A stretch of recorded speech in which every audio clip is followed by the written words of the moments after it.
Hello everyone, welcome to MKS Biovision. Today our topic of discussion is spliceosome. Spliceosome is assembly of small nuclear ribonucleic protein which is responsible for splicing or removal of introns. There are mechanisms such as self-splicing which doesn't require any spliceosome, but many introns require spliceosome for its excision or removal. Spliceosome consists of assembly of many small nuclear ribonucleic protein which is responsible for splicing or removal of introns. Spliceosome is an active complex or small nuclear RNA protein. It recognizes splice site at axon-intron junction.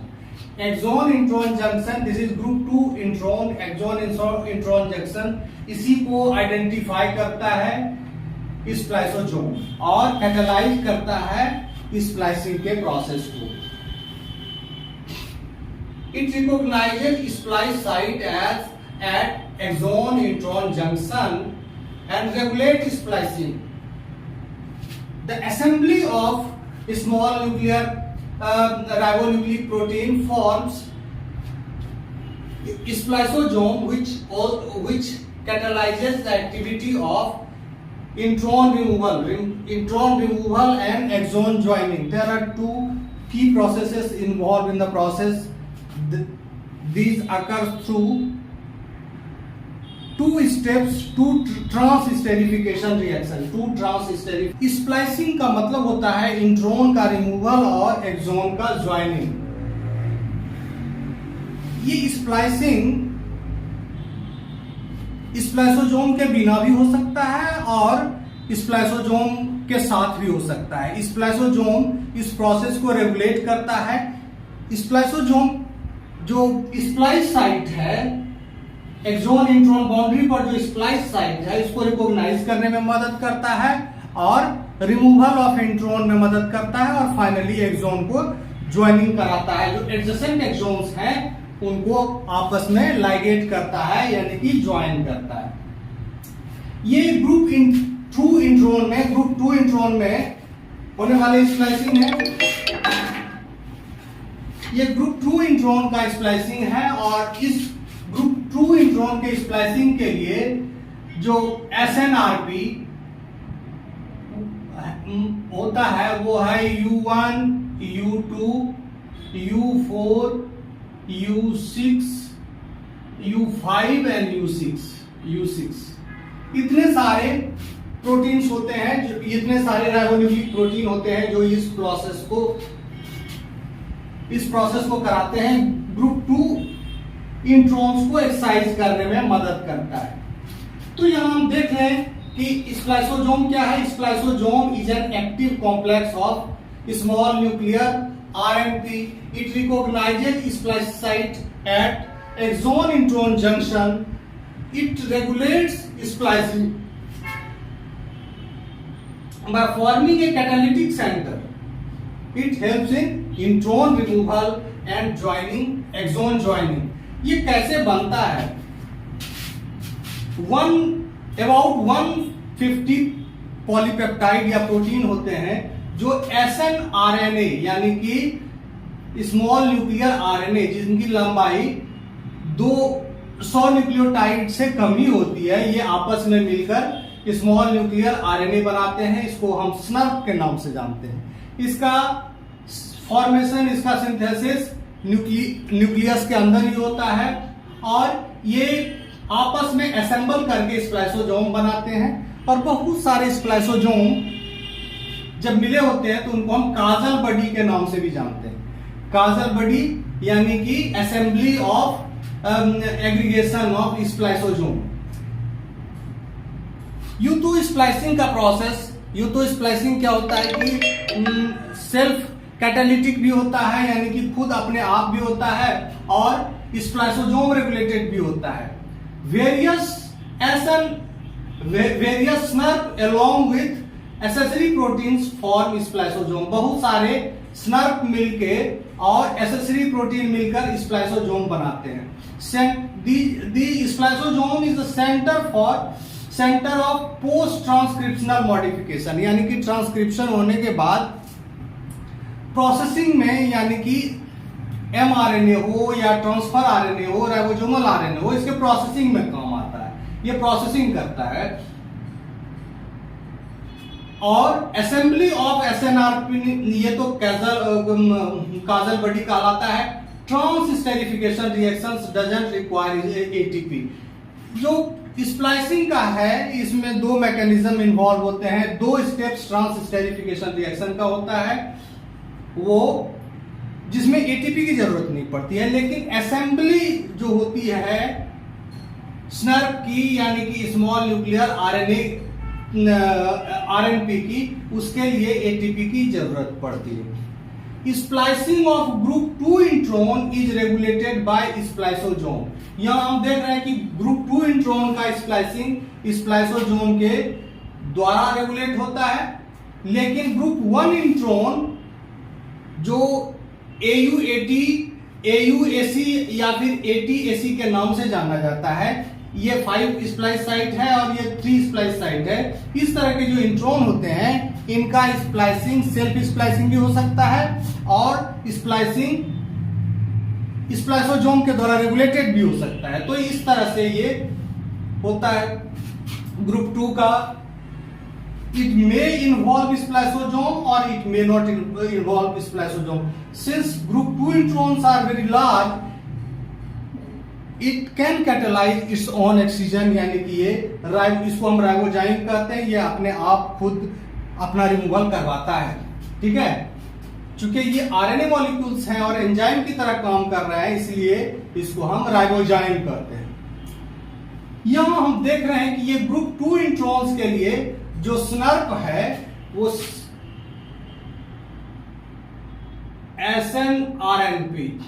RNP, ये जो स्नर्प molecule है वो U1, U2, U4, यानी कि कुल मिलाकर 5 है। U4, U5 and U6, 5 स्नर्प molecules assemble होते हैं to form spliceosome for the removal of group 2 intron. Group 2 intron, और ग्रुप 2 इंट्रॉन की खासियत यह है कि इसके ये 5 प्राइम स्प्लाइस साइट है, 5 प्राइम स्प्लाइस साइट है, और ये इसका 3 प्राइम स्प्लाइस साइट है।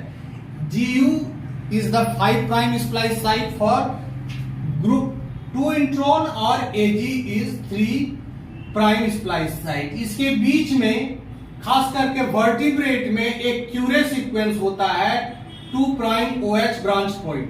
यहां एडेनिन जो है एक ब्रांच पॉइंट का काम करता है। ये क्यूरे सीक्वेंस में CURAY, R is for purine and Y is for pyrimidine. Any purine, R stands for any purine and Y stands for any pyrimidine. तो इस तरह से ये सीक्वेंस बनता है। इसमें एक OH 2 प्राइम OH होता है, जिसके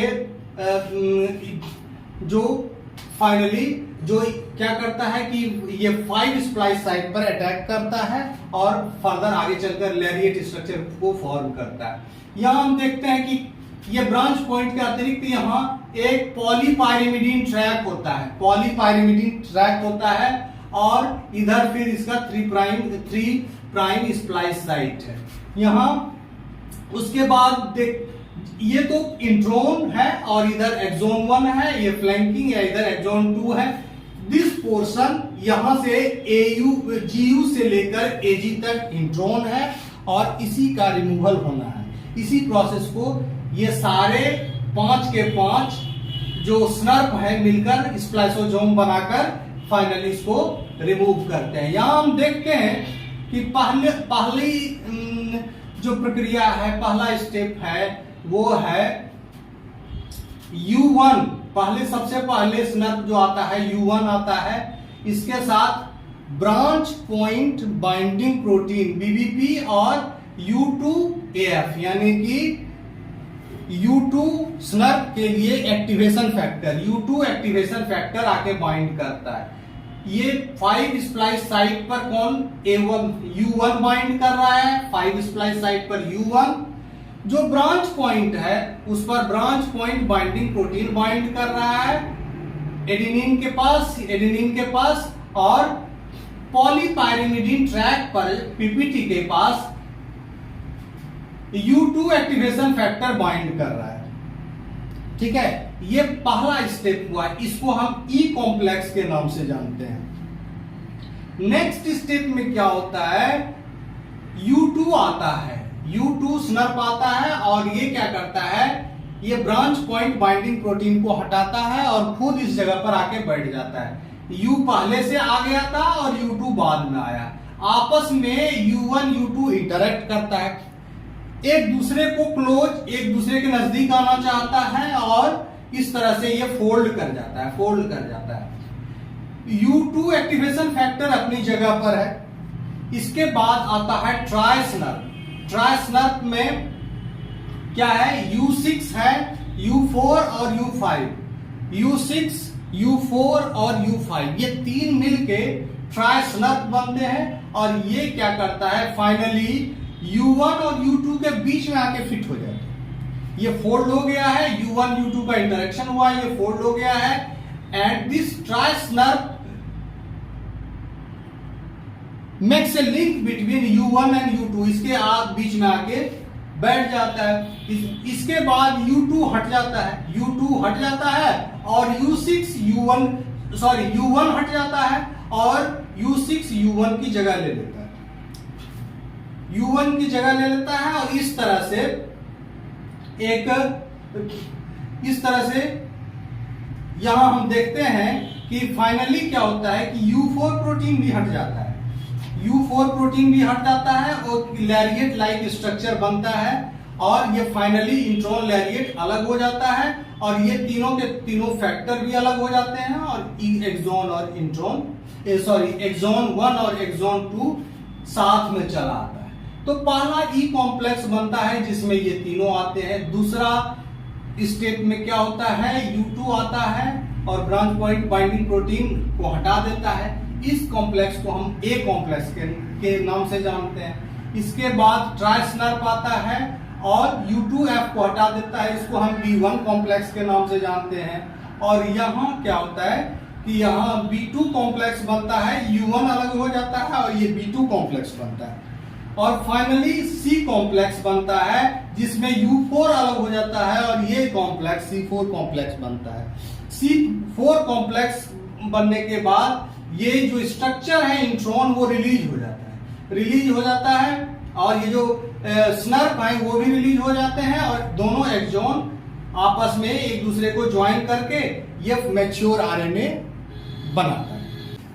ग्रुप 1 इंट्रॉन का सेल्फ स्प्लाइसिंग के द्वारा ये ग्रुप 1 इंट्रॉन अलग होता है। ग्रुप 1 इंट्रॉन की खासियत ये है कि ग्रुप 1 इंट्रॉन में 5 प्राइम स्प्लाइस साइट पर AU होता है, इसका कॉरस्पॉन्डिंग सीक्वेंस DNA का AT है और इसका 3 प्राइम स्प्लाइस साइट पर AC होता है।